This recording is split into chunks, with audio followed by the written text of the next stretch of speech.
अस्सलाम वालेकुम। बात को आगे बढ़ाते हैं और देखते हैं एक्सप्लोरेटरी एनालिसिस की एक एग्जांपल। अब आप इस एग्जांपल में देखते हैं तो आपको क्लियरली पता चल रहा है कि जो औरतें हैं उन्होंने कौन सा प्रोफेशन लिया था और किस किस्म के प्रोफेशन में उनकी कितनी पार्टिसिपेशन थी सन 2000 से 2016 के अंदर। आप रिलेशनशिप देखें तो आपको क्लियरली नज़र आता है कि सन 2000 से 2016 के अंदर औरतों ने जो प्रोफेशन लिया था नर्सिंग का, वो डिक्रीज़ हुआ है। मतलब कम औरतों की पार्टिसिपेशन रही है हल्की हल्की करके इन 16 सालों के अंदर। तो ये चार्ट आपको सिंपल ये बता रहा है कि एक रिलेशनशिप है वो एग्जिस्ट करती है, लेकिन कॉजेशन के बारे में कुछ नहीं बता रहा।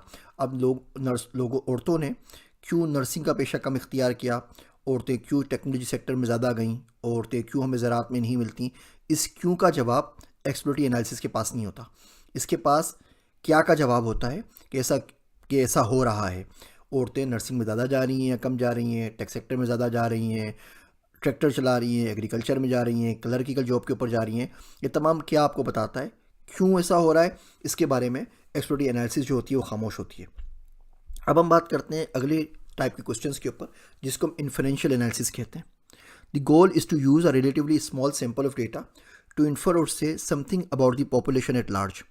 जिस तरीके से हमारे पास पाकिस्तान में गैलप के सर्वे होते हैं, अभी रिसेंटली आप देखें हमारे पास ट्रांसपेरेंसी इंटरनेशनल का सर्वे हुआ और उन्होंने बोला जी मुल्क के अंदर करप्शन 27% या 27 पॉइंट्स आगे बढ़ गई है।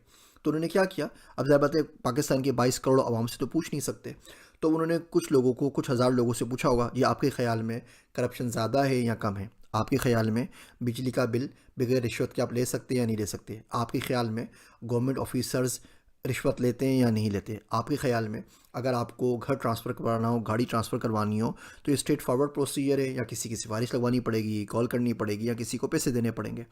अब उन्होंने क्या किया, अब उन्होंने मिसाल के तौर पे 100 बंदों से आप पूछ लें तो इसमें बड़ा मसला है। आप बोलें जी जिन 100 बंदों से आपने पूछा है हो सकता है कि वो हमारी जो हस्ब इक़्तिदार है उसके ख़िलाफ़ हो, हस्ब इख्तलाफ के लोग हों, उन्होंने उसके जवाब में गालियाँ दी हों और बुरा भला कहा हो।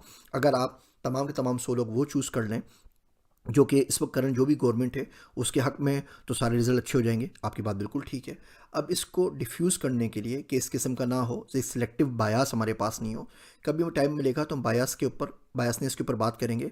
इंसानी ज़िंदगी में कुछ 63 से ऊपर टाइप्स की बायासेस होती हैं जिसको हम चलते फिरते उस पर अमल कर रहे होते हैं। अगर बायासनेस नहीं हो तो हम लर्निंग भी नहीं कर सकते। और इसी तरह एल्गोरिथम्स के अंदर भी है, वो हम इंशाल्लाह एआई एल्गोरिथम्स के किसी कोर्स पे बात करेंगे।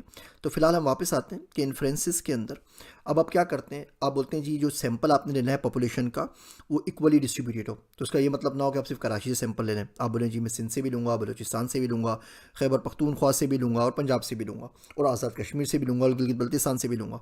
फिर आप बोलें जी मेरा जो सैंपल है वो सारे के सारे मर्दों पर मुश्तमिल ना हो, तो आप मेक श्योर करेंगे कि आधे लोग मर्द हों और आधे लोग औरतें हों। फिर आप बोलेंगे जी तमाम एज ग्रुप भी होने चाहिए। आप तमाम का तमाम सैंपल यंग पॉपुलेशन से ले लें, तो ज़्यादा पता है उनके सोचने का तरीका कार कुछ और है। तो आप कोशिश करेंगे कुछ उसमें बच्चे भी शामिल हों, कुछ यंग हों, कुछ एडल्ट्स हों और कुछ बूढ़ा बूढ़ी भी उसके अंदर शामिल होने चाहिए। फिर आप बोलेंगे जी रिलीजियस ग्रुप में सारे मुसलमान ही क्यों, तो आप बोलें ठीक है पाकिस्तान में अगर 90% मुसलमान और 10% दूसरी माइनॉरिटी के लोग हैं, तो सर्वे के अंदर भी जो लोग रिस्पॉन्ड कर रहे हैं उसमें 90% मुसलमान हो और बाकी माइनॉरिटीज़ के 10% लोग हों, ताकि पाकिस्तान की इक्वल रिप्रेजेंटेशन बन सके। Inferential analysis is commonly the goal of statistical modeling, where you have a small amount of information to extrapolate and generalize the information to a larger group. तो अब ये बोल सकते हैं फिर कि जी देखें हमने 20,000 लोगों से पूछा और 20,000 जो लोग हैं ये पूरे पाकिस्तान से आए, तो एक रिप्रेजेंटेटिव सैंपल बनता है। तो ये जो बात कह रहे हैं वो कहते हैं ना ज़ुबान खल्क़ को नकारा खुदा समझो। तो बिल्कुल इसी तरीके से अगर ये लोग इस तरह बोल रहे हैं तो इसका मतलब एक आम पाकिस्तानी इसी तरीके से सोच रहा है। जितने गैलप के पोल्स होते हैं, जितने डॉन के और जियो के पोल्स होते हैं इलेक्शन के आसपास के अंदर मुख्तलिफ चीज़ों के ऊपर, वो सारे के सारे बेसिकली इन्फ्रेंशियल एनालिसिस ही कर रहे होते हैं। It typically involves using the data you have to estimate the value in the population and then give a measure of your uncertainty about your estimate. इसका मतलब ये होता है कि आप बोल सकते हैं कि जी ये हम डेटा प्रेजेंट कर रहे हैं, पाकिस्तान ऐसे सोच रहा है और इसमें सैंपल साइज़ हमारा ये था, आप क्लियरली डिफाइन करते हैं। और सैंपल साइज़ जो विड्रॉन किया गया वो कहाँ से आया, कितने पंजाब से आए, किस एज ग्रुप से आए, किस माइनॉरिटी ग्रुप से आए, रिलीजन बैकग्राउंड क्या था, एजुकेशन बैकग्राउंड क्या था, ये तमाम चीज़ें आप उसके अंदर बताते हैं। फिर आप बोलते हैं जी हमारे इसमें कॉन्फिडेंस लेवल क्या है, कि कितने कॉन्फिडेंस से हम बात कर सकते हैं। हमें 95% हमारी इसमें एक्यूरेसी कॉन्फिडेंस है या 5% या 10% है, वो यहाँ पर आप बता देते हैं।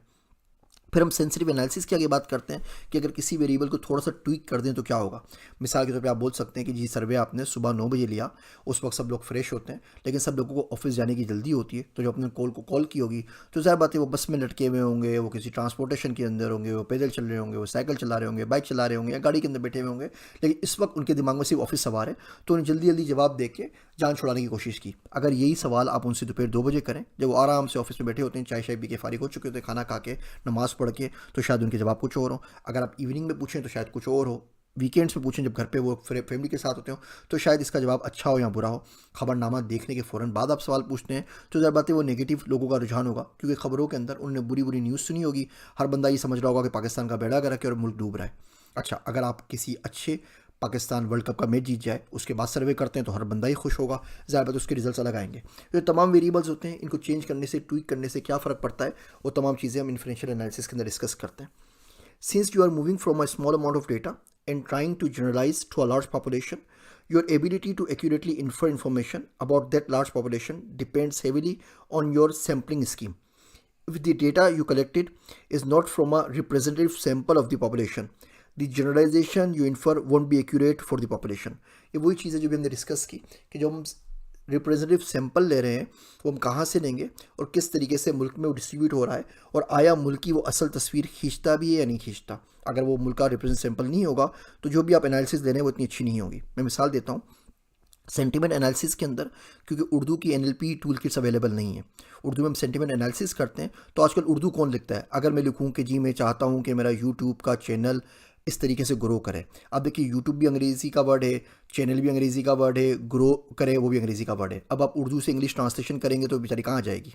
अब हम में से कोई नहीं बोलता कि जी हम चाहते हैं कि जी हमारा जो ये नशियाती प्रोग्राम है या नशियाती जो भी मुद्दा है इसके अंदर इतनी बढ़ोतरी हो या बढ़ावा मिले। अब बताइए, इसकी उर्दू तो वैसे ही उर्दू समझना मुश्किल है, तो इसकी अंग्रेज़ी समझ के कौन उसको समझेगा। तो हम लोग उर्दू इस्तेमाल कर रहे होते हैं, लेकिन उसमें बहुत सारे अंग्रेज़ी के वर्ड इस्तेमाल कर रहे होते हैं, प्योर उर्दू नहीं होती। फिर हम रोमन में लिख रहे होते हैं या अंग्रेज़ी में लिख रहे होते हैं। आधी अंग्रेज़ी होती है, आधी रोमन होती है, आधी उर्दू होती है, चूचू का मुरब्बा बन जाता है।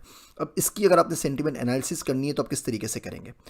तो हम क्या करते हैं, हम कुछ ट्वीट स्क्रैप करते हैं। पाकिस्तान में तो ट्विटर का फायर हाउस किसी के पास भी नहीं है, और वो भी अपने 70% देता है। अब 2-3% ट्वीट्स आपने निकाली है पूरे ट्विटर यूनिवर्स में से, और उसमें आप बोलते हैं कि किसी ब्रांड को या किसी गवर्नमेंट की पार्टी को लोग सराहा रहे हैं या लोग पसंद कर रहे हैं या नापसंद कर रहे हैं, इज़ एनीबडीज़ गेस, बिकॉज जो रिप्रेजेंटेटिव सैंपल है वो तो आपके पास मौजूद नहीं है। इसकी कुछ एग्जाम्पल के ऊपर अगले लेक्चर में हम बात करते हैं।